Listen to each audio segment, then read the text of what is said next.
There is something profoundly wrong with all of this. With all of this, I'm referring to much of the material that I have put forward thus far.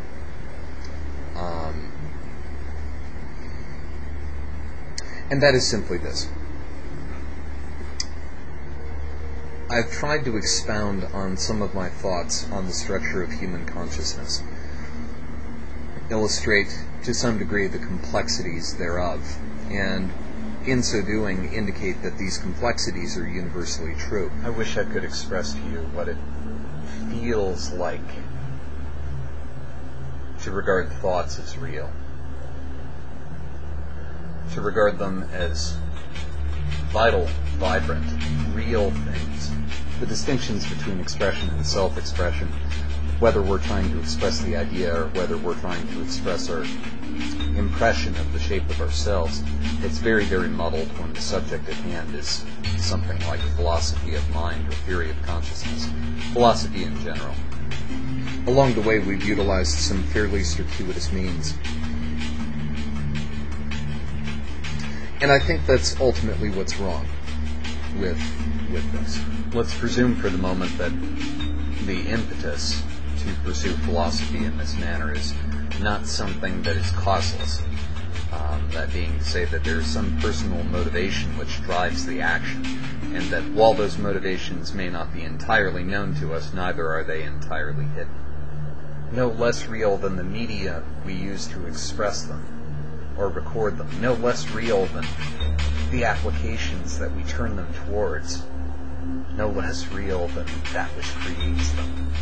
There is an inherent duplicity involved in utilizing such models or representing such models as the structure of the ideas that they support. Here we run very quickly into questions of desire, questions regarding what the object of desire is, in this case, that which is being pursued, but also more problems of the general nature of desire, that being that what we seek is not necessarily what we want, and what we want is not necessarily that which will address the needs that we seek to address.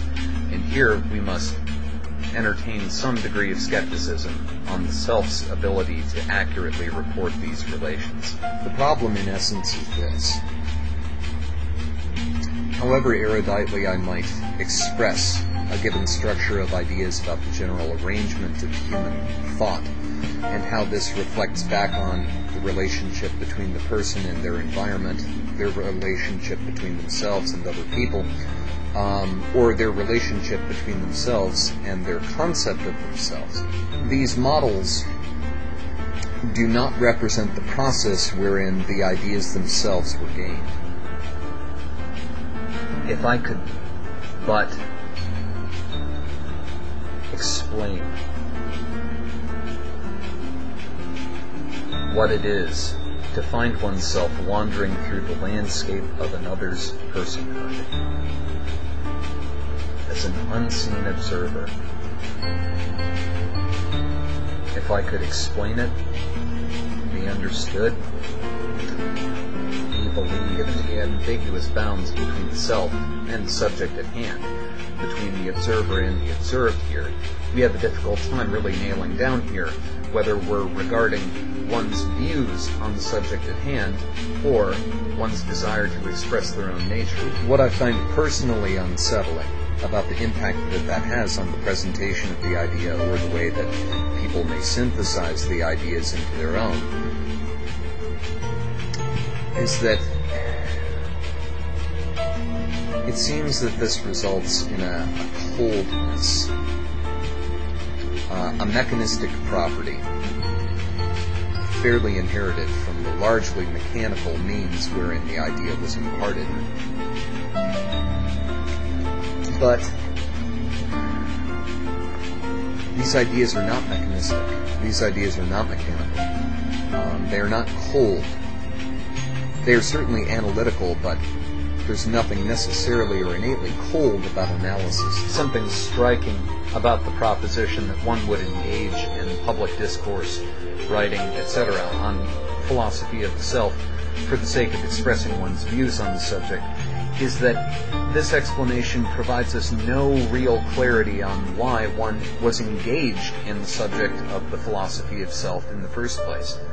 It provides no connection to an intrinsic motivating factor that would drive one to study the subject or even seriously ask the questions. If I could but explain how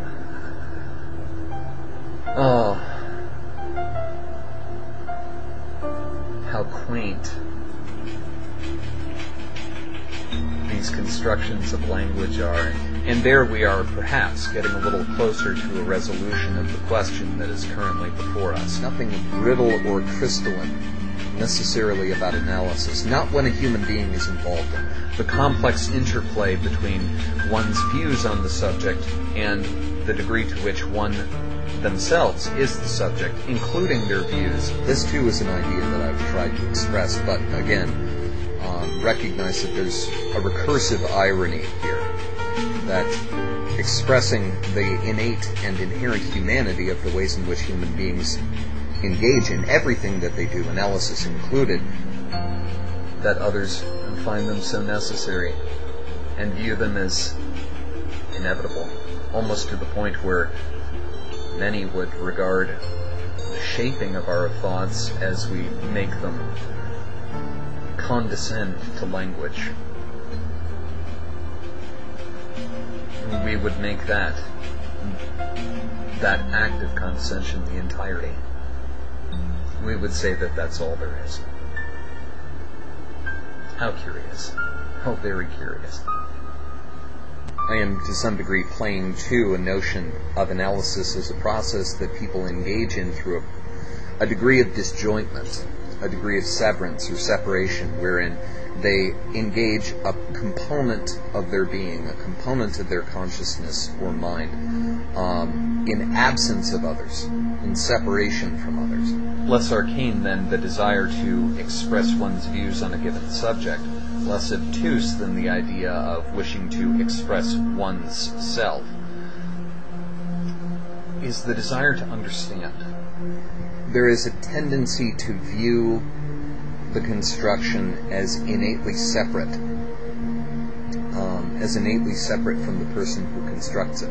I have some difficulty with this idea of expression of the self because, frankly, it's an idea entirely foreign to me.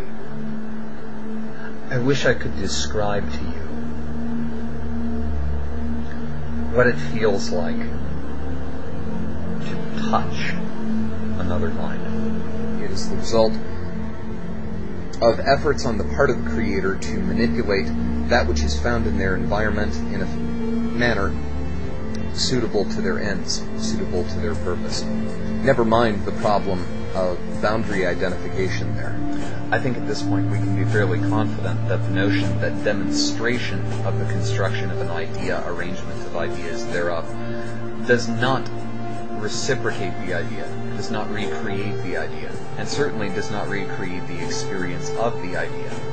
The Cartesian notion of argumentation is demonstration, that in illustrating how a thing is put together, one will in some way motivate others to put it together, or even enable them to put it together. That this notion is inherently false, I think, is generally understood. Yeah, we have curious syntactical propositions like we would say that this is my hand, but we would not necessarily say that this is me. Plenty of oddities present in that. And given that that extends over to some degree to the actions that one undertakes, particularly given that most of the Western definitions of identity, at least to some degree, include conscientious decision as a component of that identity. As such, our choices, to some degree, are part of us. And in the process of fashioning a thing, we make many choices. In short, our processes of constructions are, in essence, deconstructions, that rather than merely illustrating how we may build something, we are also commenting on how we view things as having been built. Nowhere is this more true than in our commentaries on the human condition itself. And it's my finding and my thinking that commentary on the human condition is something of an inevitability, that it is something that we engage in any construction or deconstructive effort. How much more difficult, how much more complicated when the thing which the creator in question is seeking to fashion is a representation of themselves, including the processes wherein they go about that creation. As we look at this strange question of an obsession with esoteric philosophy, particularly as it pertains to the self, this potential resolution of a desire to understand gives us a great deal. It illustrates a connection between the pursuit of the subject matter itself and a desire to express one's views on it, not for its own sake, not for the sake of expression, but for the sake of being understood. The desire to understand and the desire to be understood are inextricably linked. They are absolutely, inseparably connected. Once again, we come back to the problem of that which, having been fashioned by human hands, the human mind or human effort, being represented as somehow inhuman.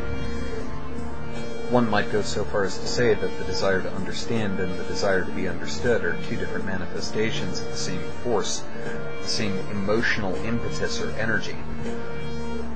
We don't have to get too abstract to illustrate this. As one desires to understand, period, to understand themselves, to understand others, coming to an understanding of oneself is a necessary component of that process. Should that not be the case, then that which is most immediate to us would remain that which we do not understand. And in the most intimate sense, our pursuit would have failed. But more, I think it manifests most directly in our interactions with others, which is where expression comes into the picture. As we actively engage in this process of understanding, as we investigate, as we develop, as we explore ideas, and in applying this to the persons around us, in applying this to our perceptions of the people around us, we find that we see so much in them, so much more than we did before we began asking these sorts of questions, to gain that brief, momentary sensation of its contours, its motions, its relations, its associations. We see in other people a vastness, an immensity, a staggering complexity that I have heard reported by every person who I know has honestly lost sleep over questions of philosophy of the self. There is an awe in the perception and experience of others that comes with this pursuit of understanding. Not as abstracts, but as senses as unfamiliar or strange or disconnected or disjointed as an unfamiliar smell coming from a kitchen. And it is a thing that we can but imperfectly apply to ourselves. We can never see ourselves as we see others. The distance between ourselves, our perceptions of behaviors of others, and our perceptions or suspicions about the motivations of others, this distance permits us a degree of awe, a degree of appreciation of majesty and complexity that the nearness of our own operations often denies us. It's impossible for me to find real fault there. That this notion of thoughts as tactile, this olfactory, having a veracity that, for all the necessity of transcendental metaphor to explain, is still true. We can look to another and speak of the great unchartable seeds of the paraconscious mind, the pre-linguistic mind, the pre-symbolic mind, We can say that beyond language, that beyond observable behavior, beyond observable pattern in selection in another human being, that there is an immensity which we cannot encompass. I don't know how I would go about describing the degree to which this sort of process is deeply personal. The intimacy that we have with our own experiences can lead us to a false sense of mastery, a false sense of totality or reliability of knowledge regarding our own inner state.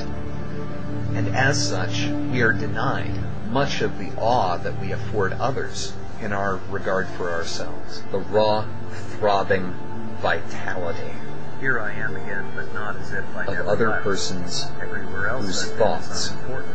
are Being real. Here, with no responsibilities, as I've come to understand. There is a very Things I do natural must be human done expectation by of me. reciprocity, Days are long and shot that which we passages offer to beyond others my they would reckoning. offer to us. The hours sodden, soaked in dream and reverie. Most but there formal seem to be so systems of many. human ethics are Perhaps built to unwittingly some degree I've on this struck a chord with reciprocity, Morpheus. and also To capacity extend my of days to reciprocity. lengths impossible if I spend them in his hands. I can I live in recognize numbers this as same as foreign, anyone, and yet I am immortal. and I can recognize it as strange. The more profoundly we engage with the problem of understanding others, the more tools we develop, the more insights we gain, and more to the point. But its foreignness and its strangeness do not make it any less true. Reflect just sitting still, not for long. We walk to the bathroom, wash The our more faces, we and allow see ourselves every to be mind receptive to that which our perceptions go immediately find present where we've never been. in regards to Long walks others, to find the train. and the more disciplined we are Touch and raises in the goosebumps ways on my chest. that we She limit says she can our put her hands interpretations inside my back pocket, warm of that her data. hands are busy. the more that expectation of reciprocity is inherently unjust. It is an injustice to others in that we are often in a position of, without stating it, expecting behaviors of reciprocity that those that we regard in this fashion are not capable of manifesting. Having talked with a great many people at some length about philosophy of consciousness and individual takes on the subject and completely different approaches to the subject, I've encountered no shortage of people who engage it as, well, as a secondary pursuit. And I know it's difficult to say that without some implied denigration, but please believe me that that there is none implied or intended. This is not to say that an appreciation for the value of humanity is not universal. Quite the contrary, in my experience, most human beings have some appreciation of humanity. Nor is it to say that that appreciation is any more or less. Quantification is useless here. But that simply philosophy of the mind, identity, consciousness, that these are questions which one seeks to resolve, or that these are philosophical tools that some people pursue with the intent of using them in the resolution of another problem. We spend so much time talking about the whys and so little about the hows. There is an expectation of not necessarily similarity of expression, but similarity of context, similarity of syntax, not in an abstract way, not in a disconnected way, not as some meaningless ephemera which we tolerate because we find the ends justifying, but simply because it exists. It exists, and is beautiful. There are many ways of going about this, but we can't really get much further than we already have until we get that point straight. The feeling of cold pavement. The more one studies on this subject, the more time one dedicates to the subject, the more an expectation of reciprocity, of appreciation of the self, from those that one appreciates, is an injustice to them, as it is asking them, without asking them, to do what they perhaps cannot. I wish I had the craft necessary to impart, to truly impart the sensation of a thought taking shape. And utterly unlike how other people engage in the process. For many persons, myself included, these are the primary questions. These are the issues of principal importance, which is not to say that they're of principal importance in any grand macrocosmological sense, but simply that in terms of personal investment, personal priority, maybe what I've laid out so far is convincing. Maybe it isn't. Maybe you found it to your interest, maybe you haven't. Maybe you found it more interesting in its objectionability, but at least in objectionability you have given it thought, and that's something. An injustice to the self, to oneself, in that one is making one's self-valuation contingent on that which is impossible. Those ends towards which one would bend their individual effort. This is the central issue towards which other solutions, other tools are applied.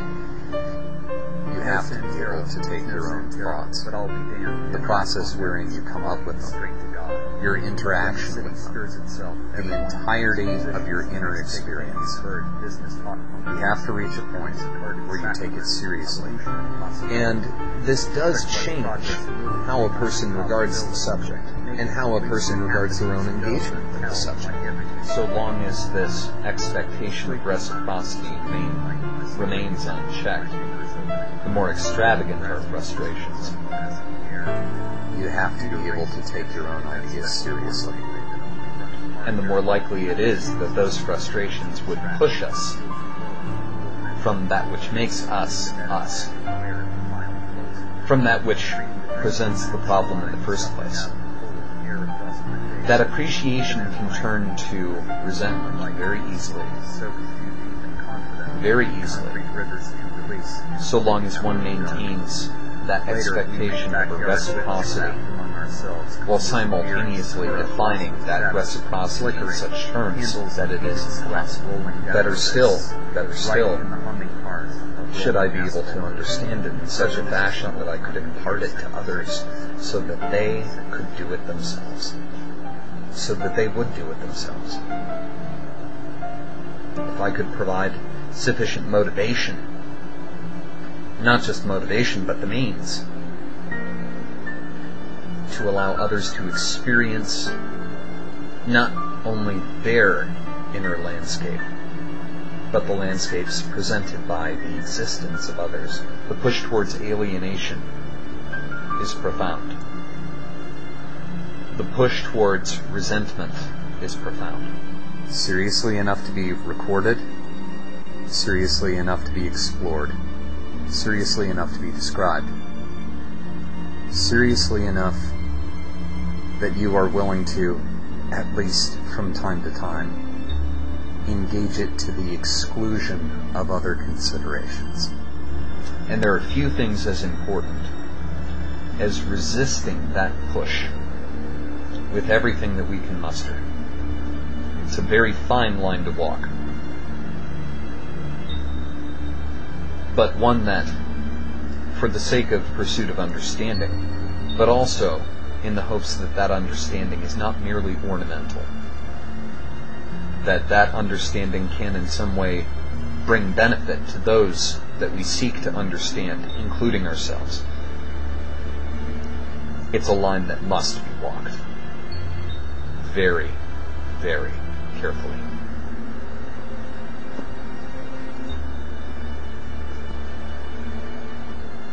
Maybe it is there